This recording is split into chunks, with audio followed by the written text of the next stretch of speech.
Mari kita bersatu di dalam doa. Tuhan, kami bersyukur untuk berkat-Mu bagi kami sampai dengan hari ini. Tuhan tetap boleh memelihara hidup kami. Kami akan mendengarkan firman Tuhan. Mari buka mata rohani kami supaya kami sungguh mengerti firman-Mu. Dalam Kristus Yesus kami berdoa. Amin. Shalom Bapak Ibu Saudaraku yang terkasih, firman Tuhan bagi kita hari ini di dalam kebaktian kita yaitu diambil dari Yeremia pasal yang ke-22, ayat yang pertama sampai dengan ayat yang ke-9. Demikian firman Tuhan bagi kita. Beginilah firman Tuhan, pergilah ke istana Raja Yehuda dan sampaikanlah di sana firman ini. Katakanlah, dengarkanlah firman Tuhan, hai Raja Yehuda yang duduk di atas tahta Daud. Engkau, pegawai-pegawaimu dan rakyatmu yang masuk melalui pintu-pintu gerbang ini.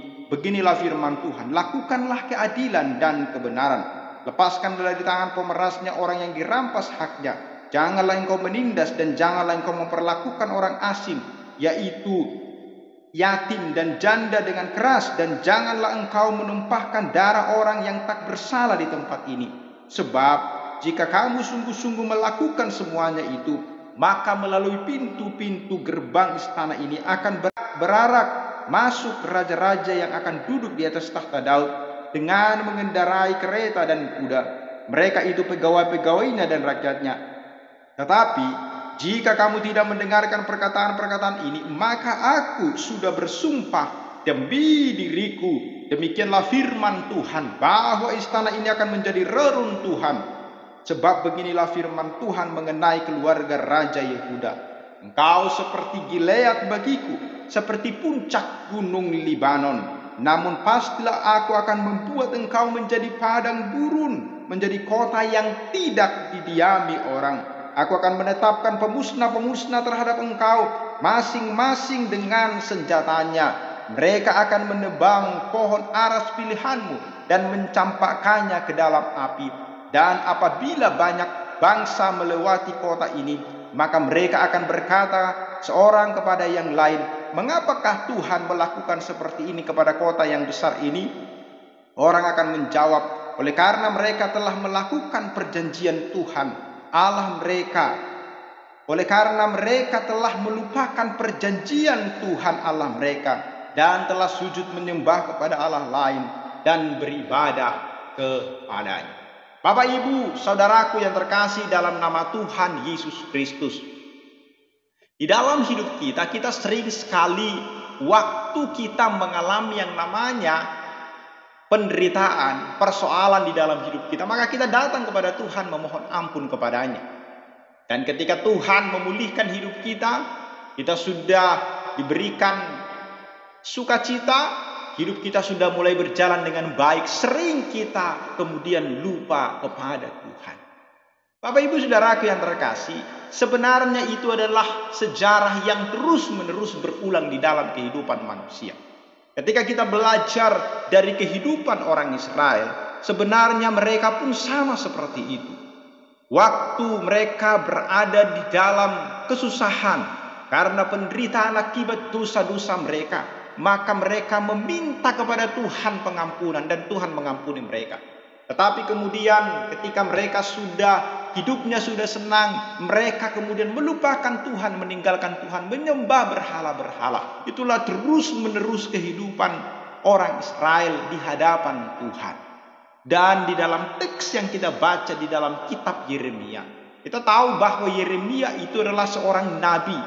Dia adalah nabi yang sebenarnya terakhir diutus Tuhan untuk memperingatkan bangsa Israel sebelum akhirnya mereka dibuang ke Babel. Dan di dalam perjalanan itu sesungguhnya ada daftar panjang nabi-nabi yang sudah diutus oleh Tuhan kepada orang Israel untuk memperingatkan orang Israel dengan mengatakan, kenapa hidup kalian terus berpaling dari aku? Kenapa kalian terus-menerus menyembah berhala? Kenapa kamu terus-menerus melakukan ketidakadilan di dalam hidupmu? Tuhan berkata, hentikan semua itu, stop semuanya itu. Kalau tidak, aku akan menghukum kalian. Tetapi selama ratusan tahun Tuhan mengutus satu persatu nabi. Kadangkala hidup mereka bisa benar, tetapi kemudian jatuh lagi bahkan lebih mengerikan lagi dosa-dosa yang mereka lakukan, sehingga akhirnya Tuhan marah terhadap mereka. Dan di dalam kisah yang kita baca di dalam teks ini, Nabi Yeremia itu adalah nabi yang cukup lama memperingatkan orang Israel. Dia memperingatkan orang Israel sampai 40 tahun. Dia memohon kepada orang Israel supaya mereka bertobat, supaya mereka meninggalkan dosa-dosanya. Dia hidup di zaman 5 raja, dan dia terus mengingatkan mereka bahwa penghakiman Tuhan akan datang kepada mereka kalau mereka tidak hidup benar di hadapan Tuhan. Yeremia memohon selama 40 tahun kepada mereka, kepada orang-orang Israel, kepada raja-raja, supaya meninggalkan kehidupan berhala mereka. Kita tahu bahwa Yeremia tidak menikah. Dia mencurahkan hidupnya terus-menerus kepada Tuhan, karena dikasihnya kepada orang Israel itu, mengingatkan mereka supaya mereka meninggalkan perbuatan-perbuatan dosa. Itu sebabnya dia terus-menerus menangis. Maka sebutan terhadap Nabi Yeremia disebut sebagai Nabi Peratap, karena dia terus-menerus menangis serta berkata, "Jangan kalian melakukan dosa-dosa ini." Bapak Ibu, saudaraku yang terkasih di dalam nama Tuhan Yesus Kristus, ada banyak hal yang sebenarnya peringatan-peringatan Tuhan sudah Tuhan berikan di dalam kehidupan orang Israel, tetapi hidup mereka tidak berubah. Sesungguhnya hal yang seperti itu juga sering terjadi di dalam kehidupan kita. Tuhan sering memperingatkan kita untuk tidak berbuat dosa. Dan ketika kita terus melakukan itu, Tuhan berikan hukuman, kita bertobat. Tapi kemudian setelah hidup kita nyaman, kita kembali kepada dosa-dosa itu. Bapak Ibu saudaraku yang terkasih, ingat, kadangkala belas kasihan Tuhan itu berhenti. Walaupun kita mengatakan bahwa Tuhan itu adalah Tuhan yang penuh kasih, betul bahwa Tuhan penuh kasih, tetapi kesempatan bertobat itu ada waktunya. Ada kalanya kita tidak sempat bertobat, nyawa kita sudah berakhir, tidak ada kesempatan lagi untuk bertobat. Maka ketika Tuhan memperingatkan kita, saya mau katakan kepada kita, bertobatlah dan tinggalkanlah dosa-dosa itu. Pandemi COVID-19 adalah peringatan Tuhan bagi kita. Apakah kita terus-menerus hidup di dalam dosa kita, atau kita berbalik kepada Tuhan, meninggalkan dosa-dosa kita? Bapak Ibu saudaraku yang terkasih, di dalam kehidupan orang Israel sesungguhnya kita melihat ketika pemimpinnya benar, maka umat juga bisa diarahkan dengan benar. Tetapi ketika pemimpinnya salah, maka kehidupan umat Israel juga menjadi salah. Di dalam Yeremia pasal yang ke-22 ini, Yeremia diingatkan untuk memperingatkan Raja Yehuda supaya apa? Supaya dia meninggalkan kehidupan yang tidak benar. Dikatakan di ayat yang kedua, "Dengarkanlah firman Tuhan, hai Raja Yehuda yang duduk di atas tahta Daud, engkau pegawai-pegawaimu dan rakyatmu yang masuk melalui pintu-pintu gerbang." Ayat 3, "Beginilah firman Tuhan, lakukanlah keadilan dan kebenaran." Mereka diingatkan apa? Supaya mereka tidak melakukan tindakan yang semena-mena, supaya mereka melakukan kebenaran. Diperingatkan mulai dari ayat 1 supaya Yeremia pergi ke Raja Yehuda menyampaikan firman Tuhan. Jadi di sini kita melihat Tuhan memberitahukan kepada Yeremia supaya pergi dan beritahu raja, pergi dan beritahu orang-orang, kepada raja yang duduk di tahta Daud, supaya mereka itu mengerti apa yang Tuhan inginkan di dalam kehidupannya. Dan di ayat 3 itu kita melihat supaya mereka apa? Lakukanlah keadilan dan kebenaran. Lepaskanlah tangan pemerasan, yang dari tangan pemerasnya orang yang dirampas haknya. Janganlah engkau menindas dan janganlah engkau memperlakukan orang asing, yatim dan janda dengan keras, dan janganlah engkau menumpahkan darah orang yang tidak bersalah. Peringatan ini diberikan kepada mereka yang berkuasa dan kaya. Sering sekali raja dan teman-temannya serta para pemimpin agama yang memiliki kekuasaan, mereka bertindak sewenang-wenang. Mereka melakukan penindasan-penindasan sehingga rakyat menderita.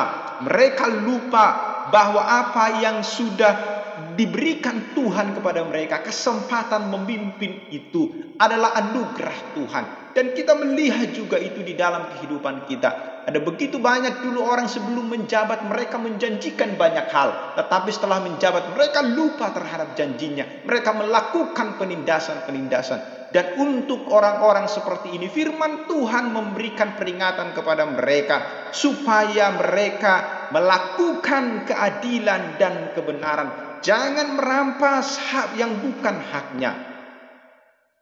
Bapak Ibu Saudaraku yang terkasih dalam nama Tuhan Yesus Kristus, peringatan yang disampaikan ini juga berlaku bagi kita yang hari ini mungkin adalah sebagai seorang pemimpin, sebagai orang yang berkuasa. Maka mari kita melakukan keadilan dan kebenaran. Ingatlah bahwa kesempatan ini Tuhan berikan bagi kita. Hidup kita yang sekarang adalah kesempatan untuk berbuat yang benar, berbuat yang baik. Ingatlah ketika Tuhan memperingatkan kita, COVID-19 banyak sekali mengambil nyawa. 4 hari kena, hari kelima bisa selesai, berakhir hidupnya. Kita tidak tahu hidup kita ini kapan berakhir. Tetapi ketika kesempatan Tuhan berikan bagi kita, mari kita bertobat. Mari kita melakukan keadilan dan kebenaran seperti apa yang difirmankan oleh Tuhan.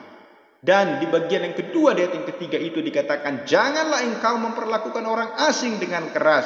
Karena di sana pada waktu itu ada orang asing yang tinggal di tanah mereka, orang yang tidak berasal dari suku Israel. Dan melalui Yeremia Tuhan mengingatkan mereka supaya jangan menindas mereka, jangan memperlakukan mereka dengan sewenang-wenang.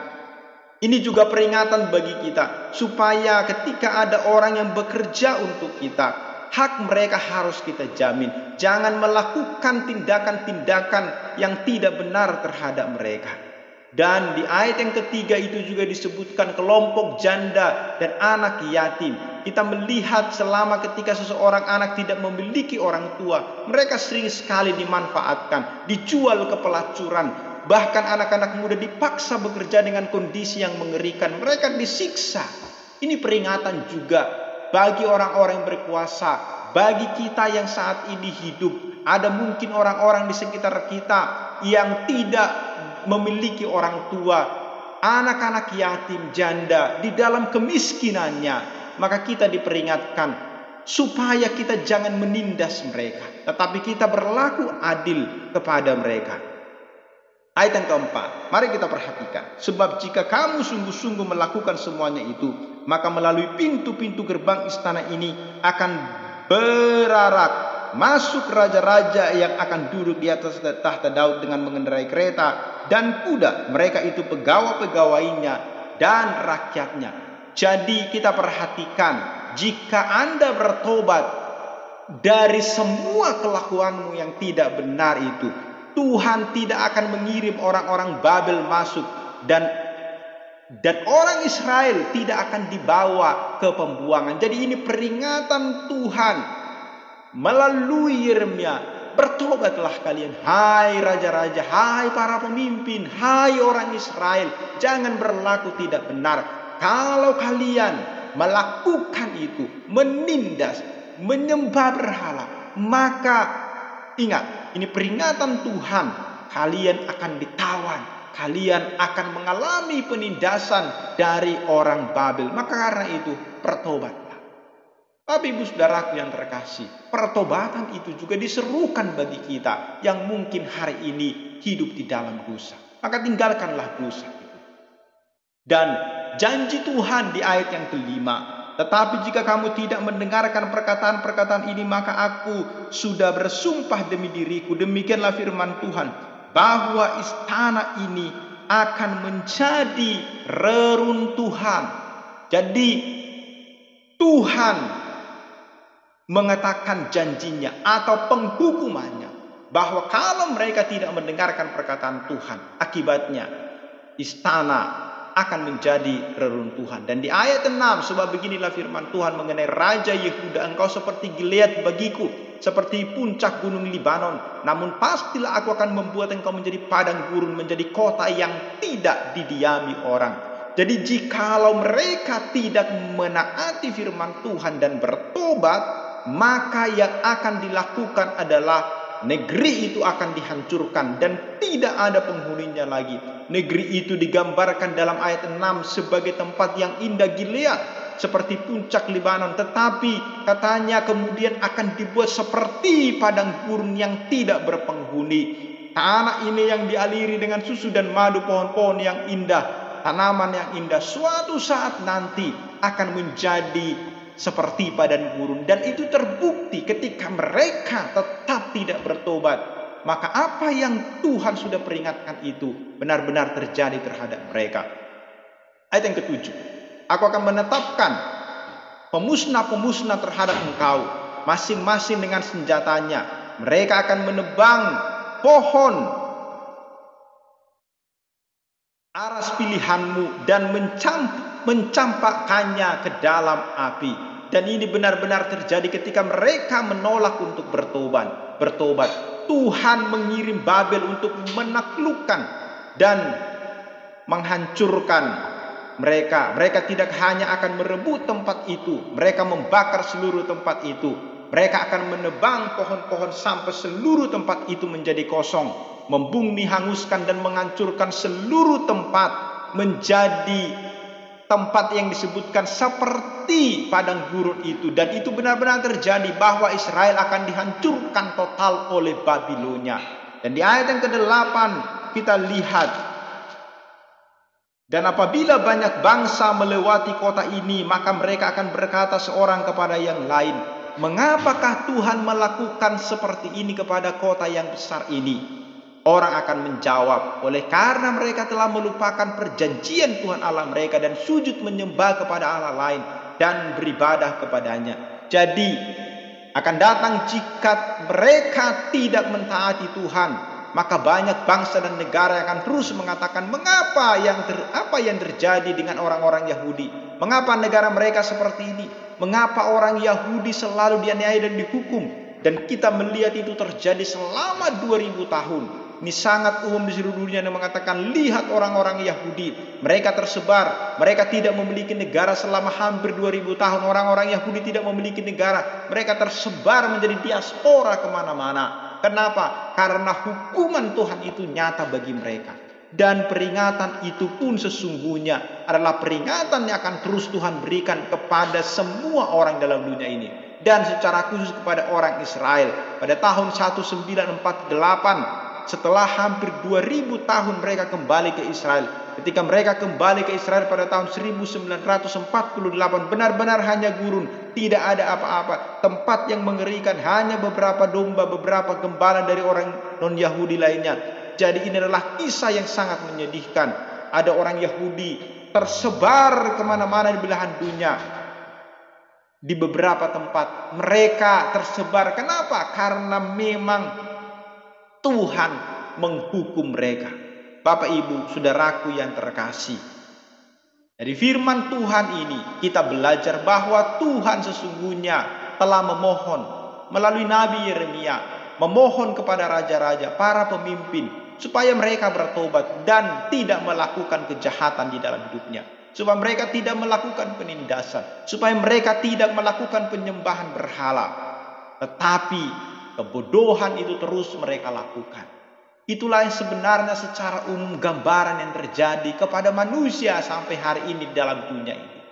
Tuhan sudah memberikan peringatan-peringatan melalui firman Tuhan, melalui para hamba-hambanya, hamba-hamba Tuhan, melalui khotbah-khotbah yang kita dengarkan. Tetapi ada banyak kita yang tidak peduli terhadap hal itu. Dan ketika kita menyesal, kadangkala sudah terlambat. Hari ini kita diperingatkan oleh Tuhan. Kita yang hidup penuh dengan dosa, mari kita bertobat. Mari kita meninggalkan seluruh dosa-dosa kita. Tuhan sudah memperingatkan kita. Tuhan sudah mengingatkan kita supaya kita tidak lagi terus hidup di dalam dosa-dosa kita. Tetapi ketika kita mengeraskan hati kita, maka ingatlah, hukuman itu akan menjadi bagian kita. Dan ini peringatan juga bagi kita, bangsa Indonesia saat ini, yang sebentar lagi merayakan HUT kemerdekaan RI. Dan kita diingatkan, mari kita berdoa untuk bangsa ini. Mari kita berdoa untuk para pemimpin-pemimpin kita, supaya Mereka yang melakukan ketidakbenaran, mereka bertobat. Dan kita juga, supaya kita meninggalkan dosa-dosa kita. Kita bertobat, kita meninggalkan hal-hal yang tidak benar di dalam kehidupan kita. Peringatan Tuhan diberikan supaya karena Dia sungguh-sungguh mengasihi kita. Dia ingin kita meninggalkan kehidupan kita yang tidak benar. Karena Tuhan tahu ketika kita hidup terus melakukan dosa, maka kebinasaan akan menjadi bagian kita. Kehancuran akan menjadi bagian kita. Tetapi ketika kita hidup dengan benar, ketika kita turut kepada perintah Tuhan, ingatlah pengampunan Tuhan, kasih Tuhan, dan janji Tuhan akan menjadi milik kita. Maka biarlah kita menjadi orang-orang yang taat akan firman Tuhan. Orang-orang yang selalu mendengar dan mengikuti Tuhan. Ketika kita diperingatkan, mari kita mendengarkan peringatan itu dan meninggalkan hidup kita yang tidak benar. Mari kita mengikuti Tuhan. Pada masa ini, dunia ini sedang dilanda oleh COVID-19. Saya katakan tadi, mungkin saja itu peringatan Tuhan bagi kita. Memurnikan kita supaya kita hidup di dalam kebenaran. Ini peringatan Tuhan. Bahkan mungkin nanti ketika kita tidak bertobat, ada lagi hal-hal yang dahsyat, lebih dahsyat lagi Tuhan berikan bagi kita. Banyak orang mengatakan bahwa memang ini adalah virus dan tidak ada hubungannya dengan iman. Tetapi bagi orang percaya, hal apapun bisa dipakai Tuhan untuk mengingatkan kita. Oleh karena itu, baiklah lewat segala peristiwa, hal apapun, baik COVID-19, banjir, bencana, atau hal apapun, mari kita lihat dan kita ingat bahwa Tuhan memberikan peringatan-peringatan kepada kita. Di dalam semua peringatan itu, ingatlah, satu, ada keadilan Tuhan. Yang kedua, ada kasih Tuhan di situ. Tuhan mengasihi kita, maka Dia menghukum kita. Tuhan mengasihi kita, maka Dia melepaskan kita dari perbudakan dosa itu. Dan ketika kasih Tuhan itu ditunjukkan, responilah itu. Mari kita mengikut Dia di dalam kehidupan kita. Diberkatilah kita yang boleh mendengarkan firman Tuhan dan mengikut Tuhan di dalam seluruh kehidupan kita. Amin. Kita bersatu di dalam doa. Tuhan, kami bersyukur untuk firman-Mu yang sudah boleh kami dengarkan saat ini. Biarlah hidup kami ini jadi hidup yang sungguh-sungguh mendengarkan Tuhan, mengikut Tuhan. Ampuni kami untuk segala dosa pelanggaran yang kami lakukan di dalam hidup kami. Kami sadar bahwa banyak sekali peringatan-peringatan Tuhan berikan bagi kami. Tapi sering sekali kami tetap hidup di dalam dosa-dosa kami. Hari ini Tuhan, ketika kami juga diingatkan Tuhan untuk meninggalkan dosa-dosa kami.